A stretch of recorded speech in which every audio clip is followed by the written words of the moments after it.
Lost Rhoades Mine from that map. There it is. We're giving away secrets here, Rich. That's it. But it's fun. Yeah. What's going on? I'm recording the intro for my video.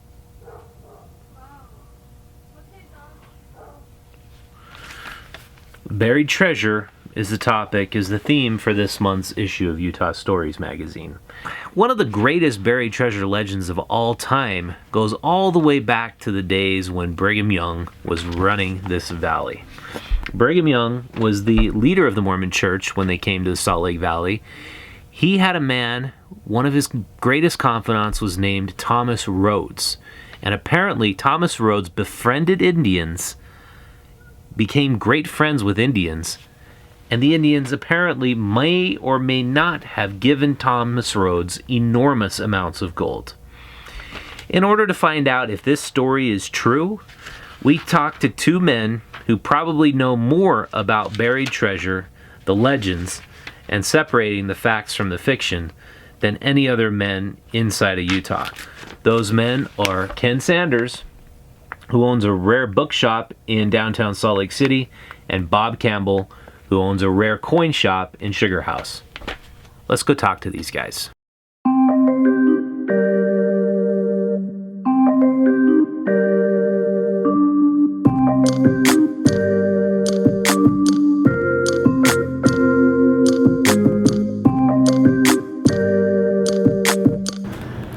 Over the years, I've certainly gotten sick to death of the legend of the Lost Rhoades Mine. Like all good lost treasure stories, whoever's ever gone there and found the treasure, something happens to them. They die, they get murdered, they disappear.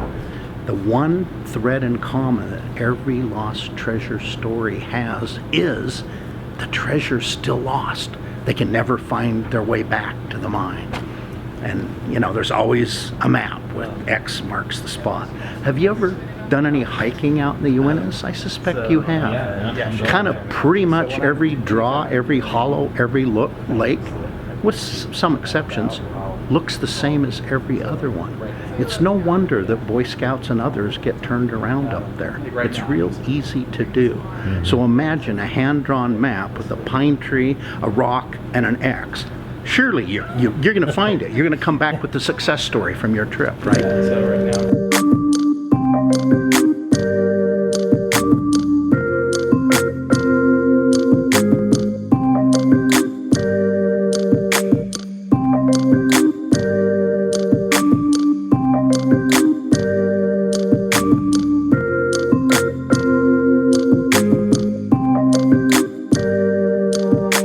More gold than has been mined in the world is in this Lost Rhoades Mine. And it's supposedly not just this vein, but the floors are covered with gold, the walls are covered with gold, the ceilings covered with gold. You're going into a room that's all gold, and it's protected not just by the Indians, but a supernatural force called the cherubim, which is mentioned in the Old Testament. That's an angel with a flaming sword. So what do you know about Thomas Rhoades and his whole background and story? Well, legend has it that Thomas Rhoades, a friend of Brigham Young, after he returned from the gold fields in California during the California Gold Rush, was sent by Brigham Young to befriend the Indians that lived on the Ute Reservation on the south slope of the Uinta Mountains. And so he left on horseback and befriended these Indians and had relationships with them.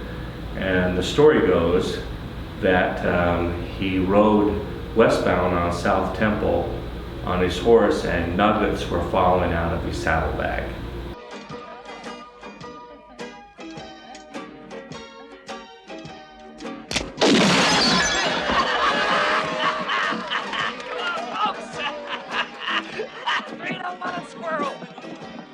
After he came back from that After trip. he came back from his trip.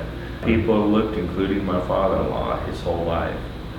But this Lost Rhoades Mine or cave has been elusive and no one's ever found it.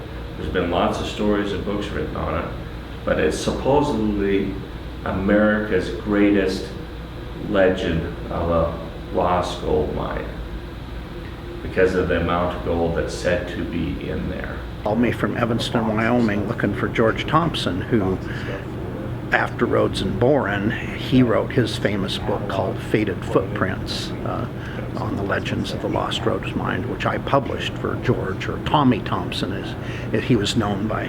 His old nickname in Park City, where he grew up, was Snowshoe Tommy.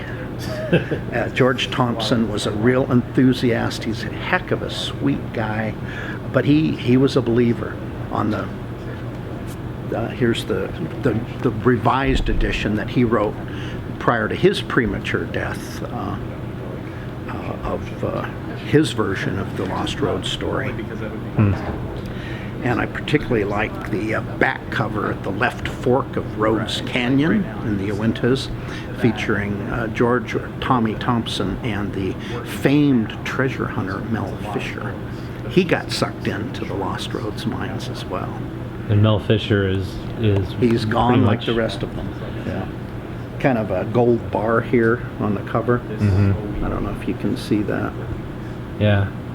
Well, after old Tommy died, he played a pretty good trick on me from the grave. With the estate, with his, I ended up buying all of his books and stuff, and there's a whole bunch of magazines, and I didn't really want them because I couldn't sell them, old Treasure and True West magazines. And so I'm lifting them in the back of my truck one day, and one of them's like, oh, it's like twice as heavy as the others. I was like, what the heck? So I stagger into my bookshop with it, and I start digging down through these magazines, and there's this plastic box inside, and inside of the box are 2 gold bars.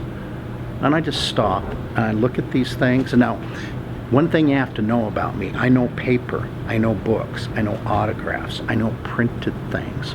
I wouldn't know fool's gold from gold, or lead from gold, or I don't, gemstones, jewelry, metal, I don't understand it.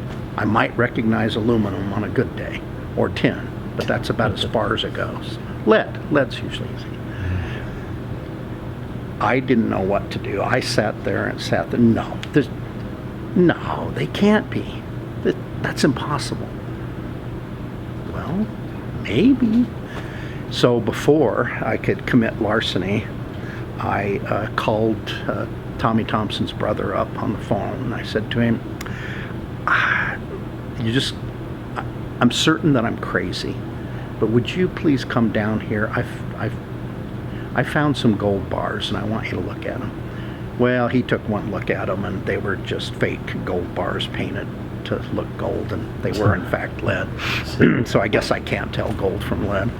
But George played a good trick on me from the grave, because for about half an hour he had me going, thinking, I'm trying to think, how much is gold worth?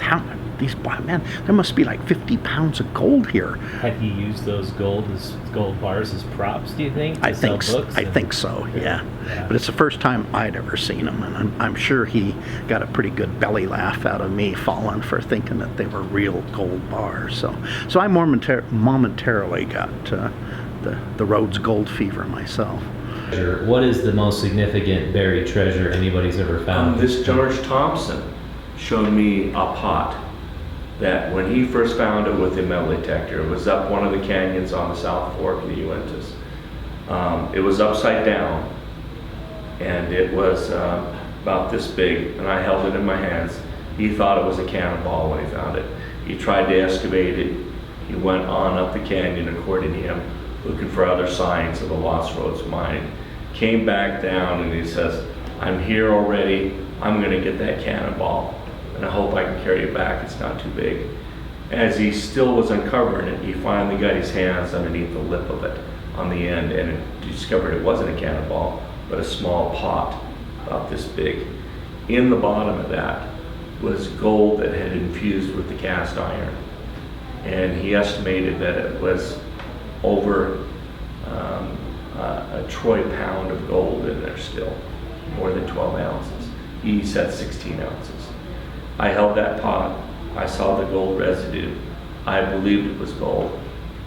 Huh. So that's some evidence. But that's whether an or not- artifact he still has in his family's collection. Family still has it, yeah. I don't know who has it, but I actually held that in my hand. Hmm. And he claims that it was from up there. So, but this is the same guy who also claimed that he found items up there that I know for sure that he. So I grew up with the legend, and I would confess to perhaps riding my horse up the Uintas and back in the 60s, looking for the lost treasure myself. Yeah. And did you ever hear of anybody who you could believe who actually saw it? No. And regardless of the truth of the matter, it's a wonderful, wonderful legend.